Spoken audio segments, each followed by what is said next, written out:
Crew Pros, your single source for high-quality, affordable home services. If you are remodeling, repairing, or replacing, Crew Pros are the professionals that can do the job no matter the size. If you are thinking of remodeling your kitchen or bath, needing a new HVAC system, plumbing repairs, flooring, or a complete roof replacement, call Crew Pros. Crew Pros, proud sponsor of the Grizz 901 podcast. Memphis. Nothing but Memphis. Everywhere we go, it's Memphis. Memphis, Tennessee, the beautiful land in the world. And I'm thankful for this guy who tweeted and said I don't have that fire in my eye no more. That game right there was for him. That's what I do. I prove people wrong each and every night, and that's for him right there. Hi, this is Tom Izzo at Michigan State, and you're listening to Grizz 901. What up, Grizz Nation, and welcome back to another episode of Grizz 901. We are presented by Zach Jaworski State Farm, where they treat you like family. I am your host, Daniel Greer, and we have our co-host here.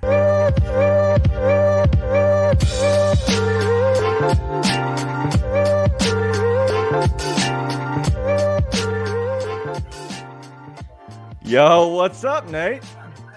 Is that music cutting out for you? I don't know. I'm a happy camper. It doesn't really matter, music or no music. I'm having a good time. How about you, my friend? I'm good, man. I'm good. I can't complain.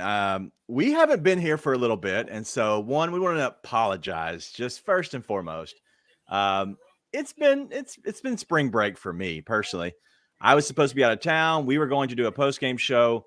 My whole family got sick, and so I've been dealing with little ones who have 104 temperatures. And so if you're a family, if you're a person, you probably had a bad temperature and it sucked. But imagine a little one having a temperature. And so it's been me and the wife just kind of tag team and trying to figure out if we can get these kids back to normal. But we're here. We have so much to discuss today that we have to go ahead and get right into it. The Grizzlies just win a big game. It was a fourth quarter comeback win, a game where the Grizzlies normally do not win that a month or two ago. Nate, first thoughts on that? Things have changed since a month or two ago.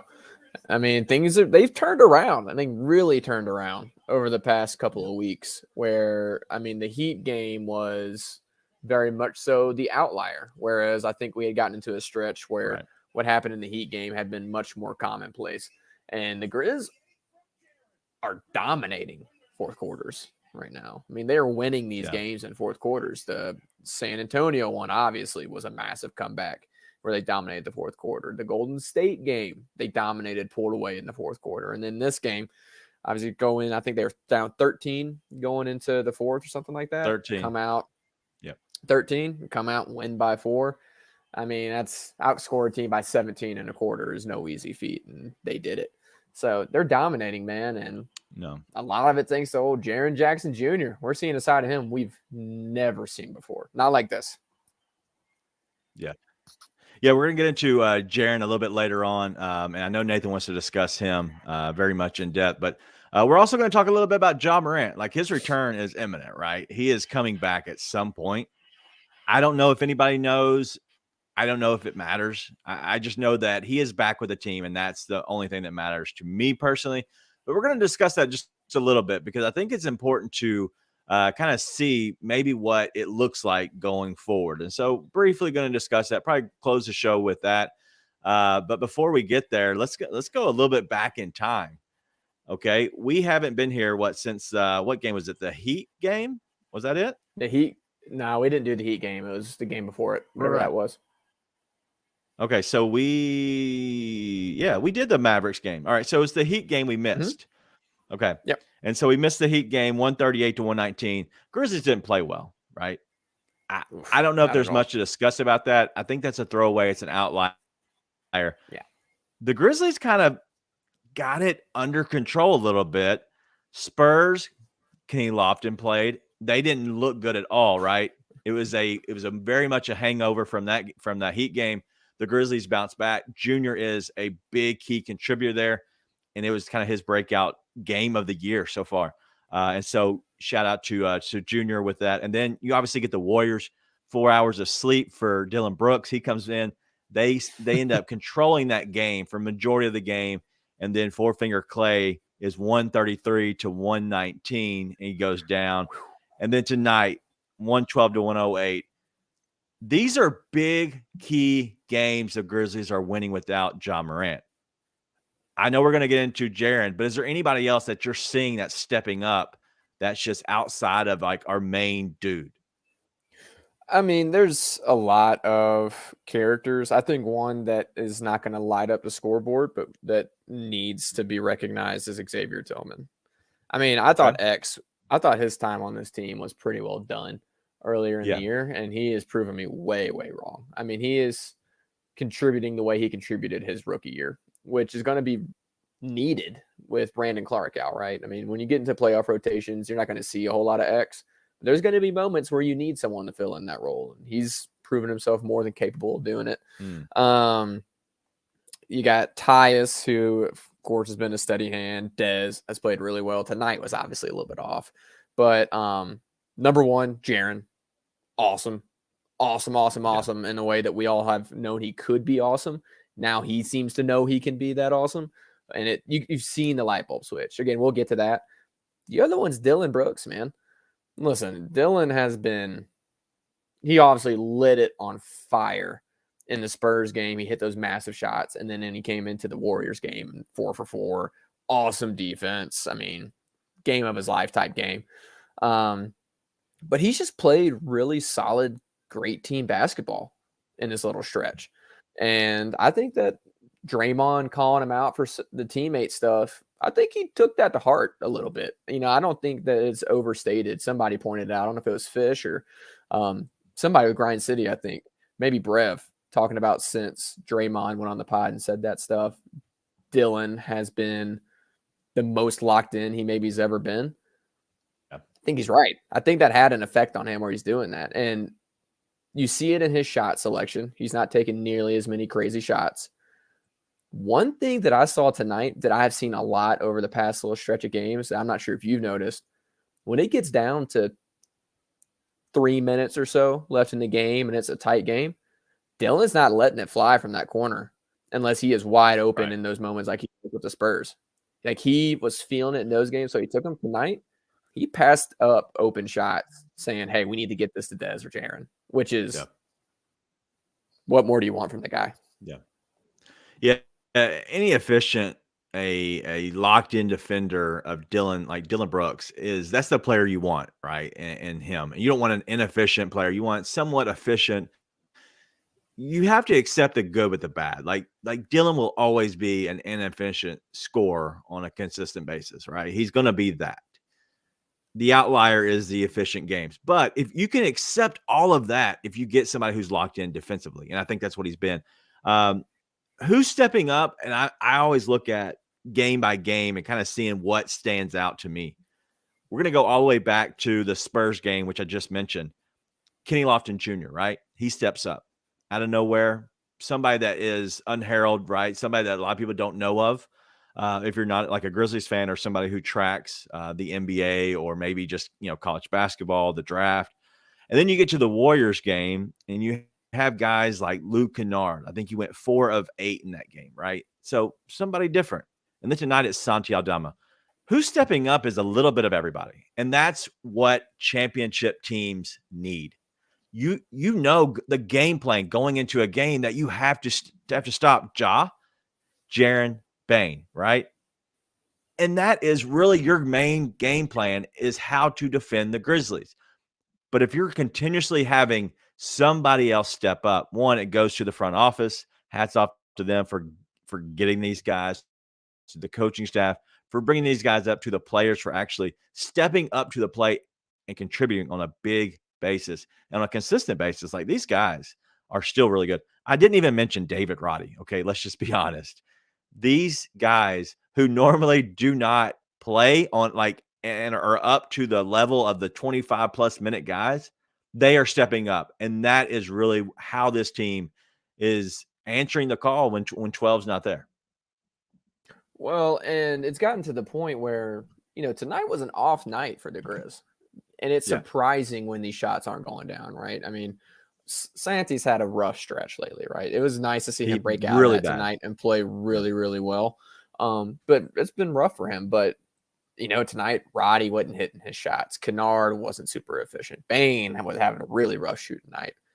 And I was surprised when these shots weren't falling, which is not how it's been all season, right? And that's other guys. That's not the ball in Ja's hands every possession. That's not Bane shooting wide open threes. It's role guys making catch and shoot threes. And that's what the Grizzlies have been missing, and they've had it lately. Ja being out for what happened with Jaren, we'll talk about this a little bit more later, might be the best thing that could have happened for the team. Yeah. Obviously not from, you don't want him to be dealing with stuff he's dealing with. Nothing like that, clearly. Getting to see Jaren see himself do what he's doing now, dude, that will win them a playoff series. Jaren knowing he can go and dominate a game like that will win them a playoff series. That's massive for them. But Ja coming back makes it that much easier for everybody else. Kennard's not going to have to shoot these threes on the run. He's going to get standstill corner threes. Bane's going to be able to not have as much on-ball action, be able to come off ball and just focus on making his shots, even though his dribble game's obviously been awesome over the past couple of weeks. Tyus going to step back into a reserve role, but he's going to be able to go out there knowing he can go dominate just like he did last season in his reserve role. Yep. Tyus has not been playing off the handle like he did last year when he was still in backup this duties. Whole year. Right. Now he's been able to get himself into a groove and remember, okay, this is what I can do. And it's all coming together at the right time for Memphis, right? All that's left is to get Ja reintegrated, and hopefully Steve-O's able to get his knee cleared and get back in the action here sooner than later too. Yeah, this team was getting buried by a lot of people after, especially when all the Ja stuff happened. But they've definitely stepped up. Ronnie, I want to give you a shout out. He was talking about the defense kicking in. First of all, thank you for hanging out, listening with us. But second of all, the fact that the defense has stepped up has been huge. Obviously, Triple J is the defensive player of the year. But these other dudes, Roddy has played an amazing game, and he continues to play good defensive basketball. I will have to shout out Jitty. I know he's very much either the love or hate right now. Jitty played great tonight, and especially at times, he played really great tonight. But I will say that Roddy, what does he have? What's he have? The it factor, baby. Sorry, I was trying to set you up on that one. Yeah, Roddy's got the it factor. Shout out Black Lives Matter for being probably our number one fan for sure. But just coming back, we haven't been here, but thanks for missing us, by the way. Yeah, listen, I got to say too, Jitty, he wasn't making a bunch of shots today. He made one pretty big one. That 1-3 he did make was a pretty big shot. They needed that at the time just to stop the bleeding. It wasn't a huge momentum thing, but they just needed something. His rebounding tonight was off the charts. Right. He looked like old Jitty. Got some rebounds tonight. And that's why he's out there, right? It's not to make shots. It is to be a glue guy and to do those little things. And listen, I've been on here plenty this season saying he hadn't been doing those little things, right? Like I hadn't seen it from him. Tonight he came out and he did it. He came out and he did it. And he does it more than people notice. That's why he's still in the rotation. Listen, I've seen some of the Jitty stuff going around, and I get it. I want Roddy minutes over Jitty minutes. He's getting more minutes than Jitty. Jitty's still going to be in that rotation. So I'm happy, man. Listen, Grizz made me a happy camper. I'm here for it, dude. They're playing their best basketball, coming together at the right time, and they're about to get one of the best players in the league back playing. Yep. Happy camper. We're looking at the game between Utah and Sacramento. If you are a podcast listener, thank you. You obviously know the score. We do not. We're doing this live. So the Jazz are up 3 on the Sacramento Kings. 41 seconds to go in the game. The reason these are big is because any separation you can get from the Kings is big, because I believe they will hold the tiebreaker. I'm almost certain at the end of the year, unless crazy things happen. But I'm curious to see how this game plays out. Now they're up 5, so we should be locked in unless crazier things have happened. But did I just jinx them? I just jinxed them. I was saying 1 possession game clutch against the Kings. Makes me a little bit nervous. But hey, shout out to NBA League Pass. I can't watch any Jazz games, even though I don't own Jazz television because I'm based in Salt Lake. So shout out you guys. Jazz. Black out this game. All right, so Triple J franchise player. A lot of people love Jaren Jackson Jr. I'm going to step out of the way here. Jaren's emergence. Everybody better step out of the way, dude. He is spiking it on dudes' heads. It is awesome. And listen, he got teed up tonight, and we were in the group chat. DC was actually the one talking about how he doesn't want Jaren getting texts, wanting to be smart. I agree. Jaren's been super emotional throughout the past, and that's been to his detriment. The type of emotional he is right now gets me going. He is looking to absolutely dominate dudes. And he is making them look like little boys night in, night out. He had a full drive from the perimeter, spin move, and one. Now, I'm not going to say hammer. Dunk tonight. Dude, he has putbacks. You could see him. Tonight was the biggest night in the first quarter before he got Tony Brothers, which I'm not the biggest Tony Brothers fan, but I've been thinking about it. He sucks. It seems like players do like Tony Brothers. So I think that's a fan thing more than it is a player thing. I saw Jaren and Tony chopping it up after the game. I think players and Tony Brothers might get along better than fans and Tony Brothers. But needless to say, Jaren did get Tony Brothers tonight, only 23 minutes. But in the first quarter, you saw the light come on in Jaren's head. I can take it to these dudes all night long. And he did while he was in the game. It's awesome, man. It's awesome. They're going to need it. And listen, the defensive side has been there the entire time. The fact that the whole Brook Lopez thing is still out there. Listen, the guy who is the most that I've seen thumping for Brook Lopez talked about how he has two of the other best defenders in the league on his team. And I'm like, that, and your argument is that guy should be defensive player of the year because he's surrounded by two of the best defenders in the league. It's nonsense. But the offensive part, dude, what do you have? 28, 25, like 31 and 28. It's freaky. Yeah. It's freaky. And most of it's coming in the paint. He's not relying on the three. He's getting in the paint. He's getting buckets at the rim. He's getting fouled and he's making his free throws, right? Obviously not tonight, but no one made the free throws tonight. Dude, that is what this team needs to go to the next level because the shooting, all of that can be really volatile. Jaren being 7'2" and able to just little boy dudes, that can be there every night. You can't teach that. Sorry.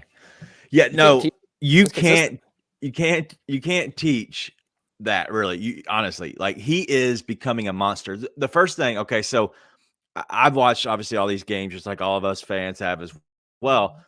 What I saw is the light bulb turn off. I always talk to my kids that I coach, you see the light flickering a little bit, right? And then all of a sudden it clicks on. You're like, oh my God, like you're finally getting it. That's the moment as a fan, as somebody who watches, you see Jaren, he's finally getting it. He finally knows that I am a monster. I am demanding that Santi throw me the ball because I am bigger and I'm more agile than any of these dudes. Obviously, he has things that he has to work on. That is understood. But who he's becoming within a season is incredible. When you get to the offseason, you can work on, hey, maybe I don't need to go to my left hand every single time and try to just back this guy down and eventually get charge calls. But what Jaren can do is he can learn these other moves in the offseason, and that's going to be perfect. But Jaren becoming this player is whatever happened to Ja, how bad it was, right? It is the absolute best thing that has ever happened to Jaren because I think something went off in his head saying, hey, I need to step up. And that's what he's doing. He's stepping up right before our eyes to where we're seeing this dude just catapult into higher realms that we've ever seen. And it's crazy because now he's becoming the number 2 option. He is the number 2 guy. And sometimes he can be your number 1. Well, and that's the thing is you can't defend it. There are like 3 guys in the league that can defend Jaren when he's like that, right? AD, Giannis, maybe like a Porzingis has given him trouble in the past. You're not going to see Porzingis ever when it matters, I think, maybe for the rest of that guy's career. Poor fella. And then the other two, he still has the tools to be able to go to work against those guys. You can't defend it. But two, it's good for Ja to see that. Because what do we know about Ja? He enables and empowers his teammates. No matter what's going on with all this stuff, we all know that Ja, what's happening now is not in his character. Whatever everybody says about him, no one's ever said anything about him being anything other than a stellar teammate. He wants to empower his teammates. He gets to see, hey, Jaren knows what he can do. I can give him the ball and let him go to work, and it takes all that load off Ja's shoulders, except for when he wants to have it, right? And now you've got a two-man punch, not to mention Desmond Bane, who's rediscovered his off-the-dribble game, who obviously is a knockdown shooter. It's going to be a pick-your-poison thing, right? And then you got role players stepping up for when those guys don't have it. But the Jaren thing unlocks this team to such an extent. It's awesome. As a Jaren supporter over the past few years and getting to see all my buddies in these texts eat crow, I'm just so happy. I'm so happy to see this dude thriving. It's so good to be right. I'm a draft prophet. I'm a Jaren prophet. The Jaren prophet was actually not hard to predict. Yeah, that was an easy one. Shout out Roddy Gang. But the rest of it, man, it's fun. It's fun. Grizz are playing awesome basketball, dude. You know what's not fun is having to listen to you talk about David effing Roddy, because you saw somewhere that somebody put something up and you're like, oh, that guy might be good. You didn't even know where he went to school. You didn't even know how to spell his name. You can't even spell David. We know.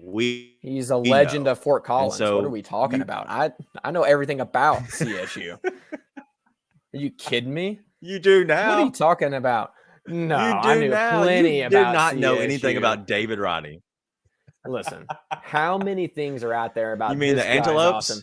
That guy's awesome. Shut up. This guy's awesome. That guy's awesome. And I said, out of all those, I picked this guy. That's right. I picked the one and only David Roddy. Let's go, gang. Wow. All right. How dare you disrespect me? Yeah, well, whatever. But you know who else is awesome? Zach Jaworski State Farm. They are our presenting sponsor, and they're very good people. And if you need insurance ever, especially in the local Memphis area, give them a call at 901-794-3691. You can reach out to them online and get a free quote at zachinsuresmemphis.com. That's Z-A-C-H. And if you don't know how to spell the rest, I apologize. But it's zachinsuresmemphis.com. They can get you auto, home, jewelry. If you need any kind of other stuff on the side, such as financial stuff, I have a lot of stuff through them. They also have that as well. So make sure you give them a call. Let them know the Grizz 901 team sent you. 901-794-3691. All right. What else do you want to get into? So I know we want to hit on Ja a little bit. Is there anything else you want to hit on before we get to the Ja stuff and kind of just let it go from there? First off, shame on you for continuously using our beloved sponsor, Jack Jaworski, to get yourself out of conversations you don't want to be in. You just called Jack Jaworski again? No, I said Zach Jaworski. You just don't understand because you got crappy internet.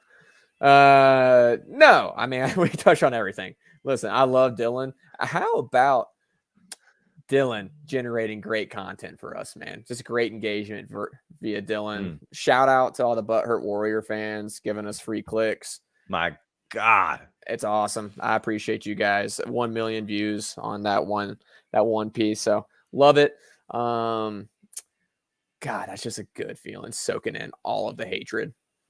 I love it. I love it. Very much so. I love it.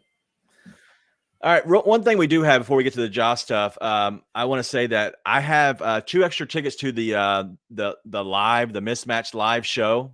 If you're in the comments, the first 2 people that want a mismatch, just put in mismatch in the comments if you want 2 of those tickets. I got extra ones for our group. Unfortunately, people could not go, and so I have 2 extras. So if you do want one, just put in mismatch. And for some reason you're not here and you're listening to this later, hit us up on Grizz Lead at Grizz_lead. and hit us up in the DM, and we will make sure we get you your ticket. The show is tomorrow. It starts about 7:30 p.m. So if you're hearing this on the podcast, it's Tuesday, 7:30. I apologize, but you can still hit me up. We never know. We might still have those available. But let's go ahead and get into Ja, because I think that's going to be what a lot of people want to hear and talk about, and kind of what's next upcoming, because somebody like Steve-O, right, we don't know exactly when he's returning. I think I would have a lot to talk about between what Jaren is now and adding Steven Adams into that. I think that could be really, really good rebounding wise, but also allowing Steve-O to be a facilitator more on the top of the key. But we won't know that until we get closer to the playoffs, because I don't believe that they're going to allow Adams to come back any earlier than they first talked about. So let's go ahead and get into a little bit of Ja, and I'll let you lead off with this. So what's next for 12? Basketball. That's it. Basketball's next. Listen, that's it. It's back to ball. I think this is, we talked about this a little bit before. I don't want to dig back into it too much, but we talked about this is probably the best of all the bad case scenarios that could have happened for Ja. Being able to have this happen, it come to a head where an adjustment has to be made in his lifestyle, but there's no permanent damage. There's nobody got hurt. Nothing is completely lost. And he's able to come back with really just it's a slap on the wrist. Man, I look stupid for a minute type of deal. And I think it's a good opportunity, not just for him, but for the whole team to reset. And now he gets to come back and he gets to play basketball. And listen, it's good that he's coming back against the Rockets. And don't be surprised if it's a bit of a struggle bus the next few games, him getting back in, because this team had to find a whole new base level of function with him out, which is going to be awesome for the team down the road. You got to see Jaren coming to his own. David Roddy stepped up. Tyus has stepped up. You've had a lot of that stuff happen. But bringing Ja back into the fold puts his team in a completely different operating mode than what they've been in with him out. And so it might look a little ugly, and that's okay. I think they need to and will go find a hybrid of what they were doing before Ja was out, of being able to utilize him, obviously feature him in the offense, while also finding ways to keep the ball moving, get these other guys involved, but really feed Jaren and make sure Jaren stays engaged and involved and dominating the whole game, and find that balance. And I think that'll be the focus of the rest of the season. I don't think they care if they get 2 seed, 3 seed. I don't think that's going to matter to them nearly as much as optimizing that duo, because once they optimize that duo, it's pick your poison with any team they face, and it makes everything easier for everybody. So I think it'll be a bit of a struggle. If not, let's go. All here for that. But I think it's going to be a bit of a struggle. I think it's going to be a little bit ugly, but they are going to find ways to optimize that duo, make sure they both are at their peak of powers heading into the playoffs. The good news is the only piece left to integrate after that is Steve-O. Once Steve-O comes back, he pretty much is going to fit right in. Nothing's going to change too much with him, other than he's going to be just destroying all the humans that were able to avoid his screens for the past month and a half. But what's next for Ja? Get back on the court. Get back to the joy of the game. It was good to see him light up at the end of that game tonight. I think everybody sort of saw him on the bench. Probably a little weird for him being back on that bench with everything that's gone on, not playing. People are cheering for him, but it's still a little weird. He was able to just light up and be a part of the team by the end of the night. And that's perfect. That's what I wanted to see by the end of the night. And now he can come back and just play basketball again. Yeah, he wasn't like himself, right? And that's okay. Like, it's going to take time for him to kind of get back into feeling comfortable out in the public, light. Like, it really just is, because he's gone through a lot. But nothing really changes anything until you get back to your normalcy of life. And that's on the court. When he gets back onto the court, I think he can finally feel himself again. And I think that's going to be a beautiful thing. Watch, if you are a betting person or anything, I'm telling you, the first quarter is not going to be a scoring quarter for Ja. I don't believe. I think he's going to try to integrate himself back into the offense, such as everybody else has, because he's seeing, and he's going to want to try things out that he's honestly been missing out on. and trying to keep the team still winning. I think that's going to be very important for him. And so I think he gets back into this game, whatever game. I think one of the first, whatever, it's a Houston game that he's returning to, okay, whether it's Wednesday or Friday.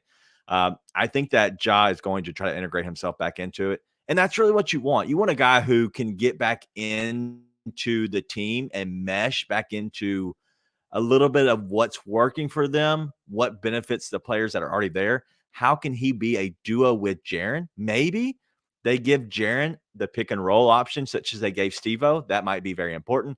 I think there's a lot of good stuff that could happen. It just depends. Like, I just think that Ja has the opportunity to come in and integrate himself. I don't think he's going to try to come in and go nuclear. I don't see that. I see him trying to integrate himself completely. Well, and what's going to be cool is when we have all this love for the city, for him from the city coming back in. He's going to get the standing ovation of all standing ovations when he gets back on that court. People are going to shower him with love. And it's going to be awesome to have that moment, because I think that's going to be helpful for him to be able to come back on the court and see my people have me, right? And this city has me and has my back. And they did tonight. Standing ovation when he came out. Yeah. Yeah. So listen, I'm excited. That's our guy. He's the city's beloved son at this point. And I think it's going to be cool for him to experience that in full force when he comes out to play, whether it's Wednesday night or Friday night. Yeah. It's going to take a load off of players honestly, like Desmond Bane. Desmond can kind of fall back into the shooter, maybe the driver every now and then. Right now, he is the backup point guard. He's trying to be a facilitator. He's trying to be a shooter. He's trying to be a driver. He's also trying to play football when he drives because, dude, he tucks that ball and you do not want to stand in front of him. And he tucks it away. I'm not sure where it goes, right? He hides it, and then he brings it back up like a magic trick and then scores. It's crazy. It's beautiful. I love it. Bro, no, he's got to be turning over at the end of the game because he's exhausted because he's just freaking destroying things for 48 minutes. Yeah, I think it's good to see that side of Dez, for him to have that in his bag. It's better for him to not have to use it very often. Yeah. But hey, completely different note. I got a question for you. Unless you have more on the Ja stuff. No, we're good. This is not relevant to anything we talked about.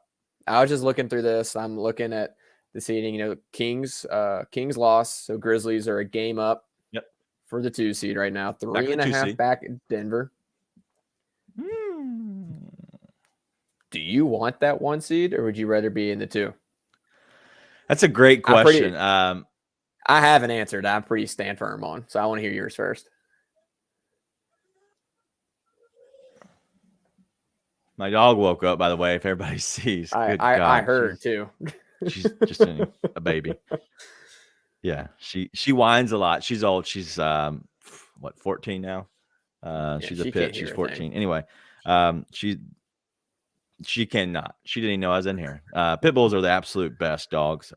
They're complete babies. I want to go on that, but all right, back on subject. So, come on now. All right. Listen, sometimes I get sidetracked. You got to remind me. Somebody got to poke me sometimes, wake me up. But I will say, just looking at the standings real quick, I'll go over them. Like Denver 1, then Memphis, Sacramento, Phoenix. That's the top 4. That's the home seed, right? That's the home court advantage. Then you go Clippers and Warriors, which I would like to miss them. You have Dallas, who we play well against now. Like, even with Luka, I feel comfortable playing against them. Minnesota, bro, give us Minnesota, especially without Ant. Oklahoma City and Utah, those are your play-in teams. And then Lakers, New Orleans sucks. Portland's pretty much done. They're not going to get up in there. I don't think they could win 2 games, even if they did. If it was me, I want to stay away from 1 and 4. Because that's Phoenix and Denver. Unless the Clippers jump them, but either way, I still feel okay. I would rather play the Clippers over the Suns personally. I would rather, I'd like to miss Kevin Durant. I would like to stay in the 2nd probably, because you will probably miss Clippers and Golden State with that. So what say you? I think it depends on your goal. My goal is for this team to make a West Finals and compete for a West Finals, NBA Finals championship. Okay. If that's my goal, you want the 2 seed. If your goal is to not be a first round exit, you want the 1 seed. That 1 seed, you're going to be facing up against right now either Dallas, Minnesota, OKC, or Utah. Really, those are the likely candidates, right? Because if Golden State slips back in, Dallas passes them for that 6 seed, I anticipate Golden State winning that first play-in matchup, right? But you never know. Play-in obviously is a dangerous game, but chances are that 1 seed is the best chance of making it to the second round. Bro, after that, it gets all kinds of hard. So if you're the 2 seed, let's say we're the 2 seed, you're facing winner of, as of now, Sacramento, Golden State. That could turn into Sacramento, Dallas. Either way, I'd rather play them than the Suns or the Clippers. Hey, listen, that's not I think right. the Grizz. Hold on. That's not right. That's actually, so it'd be the 7, right? So the Grizzlies would be playing the 7. So you're saying you would be playing Sacramento, Golden State. Gotcha. Second round. Gotcha. Go ahead. Second round. Go ahead. Second round. Yep. I think you said that right. I think I'm the idiot, but keep going. Usually. So if you're doing that, listen, I think the Grizzlies can beat all these teams. And I've said from the get-go, Phoenix is an injury away from disaster. The Clippers, we can say all we want about, Paul George and Kawhi, healthy playoffs. Guess what? It's never happened, and they've never been able to put it together. I still think the Grizz can match up with anybody. Bottom line is the Kings are one of the best offensive teams in the history of the NBA, quite literally. Right. Their defense is the reason that they're in the 3 seed and not the 1 seed, right? And I trust the Grizzlies defense, especially if they get Adams back against that Kings team. And the Grizzlies offense will be able to obviously put up points. Then Golden State. I thought Memphis matched up with Golden State last year before the series happened, and the series proved me right. A healthy Ja, we have no idea what happens in that series. It could look a completely different way. So I like them as a matchup against Golden State. Obviously, there's the rivalry there that another team doesn't want to admit exists, but they can't quit talking about it. And then the rest of the teams, obviously the play-in teams, you take the Grizzlies over. But I want that 2 seed because let's say Denver wins that first matchup. Right now, they're playing against Phoenix or the Clippers, neither of which is going to be a very good time. So, I want the 2 seed. I would rather have the 2 seed at this point, and then I take my chances with having losing home court in a West Finals and being able to pull that out. Yeah. Do you mind if you fall to the 3? Would you prefer moving up to the 1 or falling to the 3 if you had to choose one or the other? Moving up to the 1. Because then it's at most 1 series that you don't have home court in. And I think home court matters for this team. We see the discrepancy in records amongst all these teams. I think they are good enough to match up against those Nuggets. The Nuggets are an anomaly to me. Like I don't know why they're so good, except they keep winning games. And that you just can't deny that they keep winning all these games, right? Obviously not as of late. But I look at the Nuggets and I'm like, why are these guys winning all these games? Right. Nothing about them impresses me. It's like Jeff Green's making shots, and I'm like, dude, I've seen Jeff Green in the playoffs. Am I really super afraid of that? Aaron Gordon, I think that's something you can plan for. And, home court is almost enough for me to say I'd rather have that harder road, but with a 1 seed. That's how much of a big deal it's been this year, and it seems to be in every playoff, especially when you go into an absolute buzzsaw of an environment, which all these arenas are going to be. So I would rather go up to the 1 and slip down to the 3, because if you slip down to the 3, first off, you're risking a much tougher matchup. Like, there's a chance that one of these teams, like I'd say Golden State is tougher than Dallas. They could slip down into the 7 seed. I would anticipate the standings being about what they're going to be, minus a little bit of shuffling 1 spot between teams. I would rather have home court than have to go up against 2 teams that have home court against me. So I want that 2 seed. Okay. I'd say we have 10 or less games remaining. I don't know what the Grizzlies are at right now. What are they, 44-27? 11. I think they got 11 games okay, left. yeah. So yeah, we're 11 left. And so there's gonna be some jockeying that goes around, but I don't think it's gonna be on purpose, in all honesty, because you can't afford to lose many games. And this is outside of the Grizzlies. The Grizzlies are trying to win every game they can.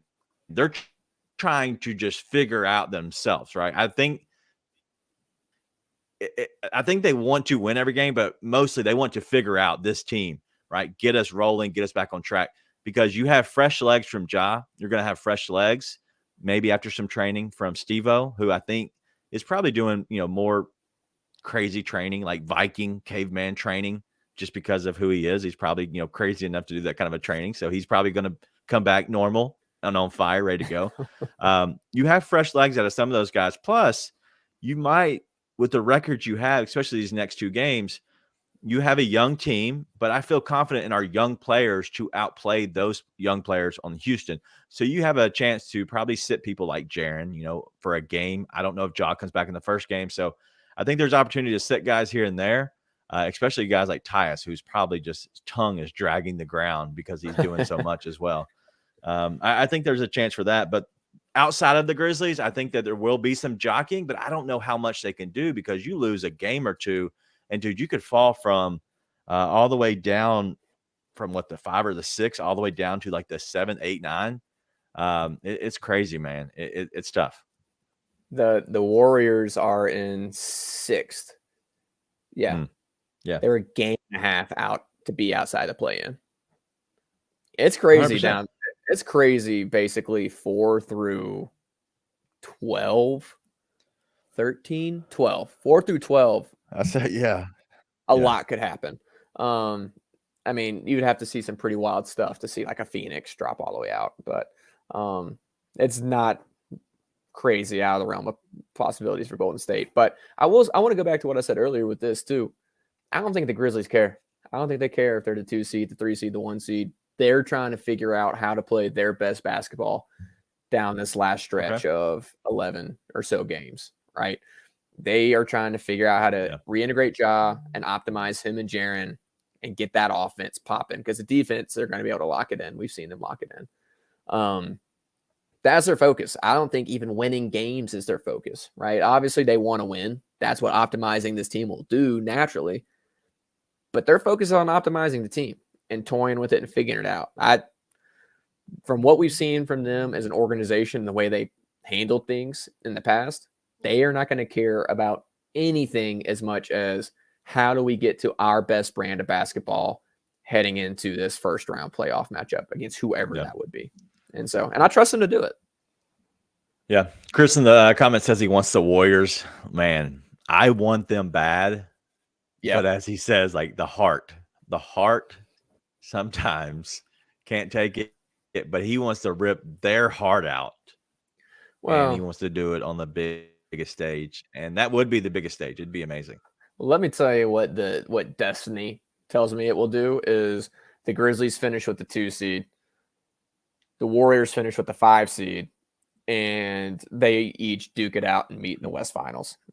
And that's where it happens. If you guys believe in fate, I'm just saying, I've already been a draft prophet. If I'm a playoff prophet, I don't know. We'll see. Bookmark this. Plenty of people bookmark the Dylan tweet. People hate Dylan, man. Dude is great content. Dude is great content. He is great content. If you want a tweet to potentially go viral, just do something of Dylan, and you'll just kind of figure it out. The Grizzlies, they have the hunger back, just as Black Lives Matter said. And this team is a home court juggernaut, such as Denver, right? And that might be because the thin air. It might just because they play better at home, but they are 100% a juggernaut at home. And having a home court advantage gives you obviously one more chance to be better than the other team at the place that you are the best at. And so as long as their defense shows up, as long as they are the team that they have shown, I think this team was the team who wanted to be cool. They knew they were cool. They knew they could beat you, and they kind of get put in their place a little bit. and it was all a happy accident. Probably not so happy. It was an accident, and it all has come to this point where now, hey, listen, Ja was happy in the strip club. Was he not happy? He's not happy now, but no, too soon. Move on. Yeah, so I think that I think that this team is they're locked in, and I think if this happens in the middle of the season, I don't know if you can say that, right? Because you have a long way to go. But you're talking about less than 12 or 13 to go. Man, it's tough. Yeah, Black Lives Matter said he hadn't seen a Find in the West meme in months, just because I think kind of people are staying away from that. There's other memes that are going around. Is it the Ja Wick? Yeah, I was about to say they've gone from memes to just photographs. So let's want to get back to basketball, please. Yeah, exactly. And listen, it's going to be cool, man. It's going to be to the point where now this team is going to be locked in, and I think that you're going to get a locked in Ja Morant. I think you're going to get a locked in players around him, because they want to prove that this team is who they are. And I think they have a lot to prove. I think the chip is back on their shoulder. I'm not saying that they're going to be the darling of the NBA, such as they might have been last year, or the year before that. I think that they have a chance to have a redemption story. And I think the redemption arc is big. And I think there's a chance for them to kind of come from this and grow as men, as humans, but also as basketball players. I think this all around, on the basketball court, off the basketball court, I think it has a really good chance for them to be good. Nathan, what else do you have? I think we found a perfect name for the pod. Happy Little Accidents. That's going to be the name. That's going to be the name for the show. Accident. I saw a Bob Ross t-shirt at Cracker Barrel the other day. Shout out Cracker Barrel. Never disappoints, but there's a Bob Ross t-shirt, and it made me happy little accidents. Nothing, man. Wow. Listen, this team, it has been a tumultuous season, but I feel like right now we as a fan base and the team and the organization has gotten back to what it felt like last year, which is incredible considering where it was just 2 weeks ago. A month ago. Yeah. It was bad. Like, I mean, just 2 weeks ago, right? This was in a very different place. And now it feels like the fun and the joy that it was last year. And we talked about this on the show. We've talked about it elsewhere. Get back to the joy of basketball. That was what this was an opportunity to do. And I think the team, the city, the fan base is taking advantage of that. And I think we're going to see Ja come back and take advantage of it. And so I'm happy. That's the best way to describe it. I'm just happy about Grizzlies basketball right now. I'm thankful. Yeah. I'm excited to see them have fun. And I think that it's coming very soon. You're talking about happy little accidents and big things coming. Well, your boys have big things coming. And so make sure you stay tuned. We cannot let it out of the bag just yet. We cannot share it. But we do have some exciting news that we want to share. I'm not sure exactly when that will be, but whatever you're doing is ridiculous. We have some big things coming. And so I just want to share that from the bottom of my heart. Thank you all, because this has been a fun ride.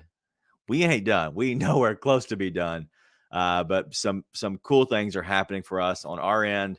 And so whatever you can do, subscribe, rate, review to our podcast, to our YouTube. Make sure you know of kind of what's happening. Also on Grizz Lead, go follow us at Grizz_lead, as well as our Grizz 901 podcast over on Twitter. You're going to make sure you want to follow that one, because that's going to be one that you can make sure you stay tuned to what's happening with us, because it will be something you're going to be excited about. And so happy for us and our team, because it's good things. So that's all I have. It's been a fun night. It wasn't fun so far at up to the third quarter. It was kind of back and forth. It was a little weird. And then the Santi happened. Santi come out, and Santi Claus delivered the goods. I was trying to do like a Santi plus the happening. I was like the Santiing, but that doesn't work. So we'll have to come up with a new one for that. I can't do it off the top of my head. But yeah, that you made it a little bit weird. Made it sound like goodbyes. I'm doing my best Zoolander impression over here. I just watched Heavyweights today, and Ben Stiller's classic underrated movie. So I'm doing my best Blue Steel impersonation. But yeah, no, we're all good. We're still gonna have a lot of fun for years and years to come. So just ignore Daniel's weirdness again. Usually I'm the idiot. Today he has taken the mantle. I was just saying big things coming. Okay. A lot of big things coming. Okay, Dad. Okay. I was thanking people. Whatever. You and your pitty Shut need to up. go to bed. You and your pit bull need to go to bed. All right. That's enough from me. Give us a follow if you have a chance. Thumbs up this bad boy. But most of all, thank you for hanging out and listening to whatever this is, right? We like to have a lot of fun, but we like to give you a lot of good content. And it's going to be good. Big things coming, right? All right. That's all we got. Be nice and tell your friends.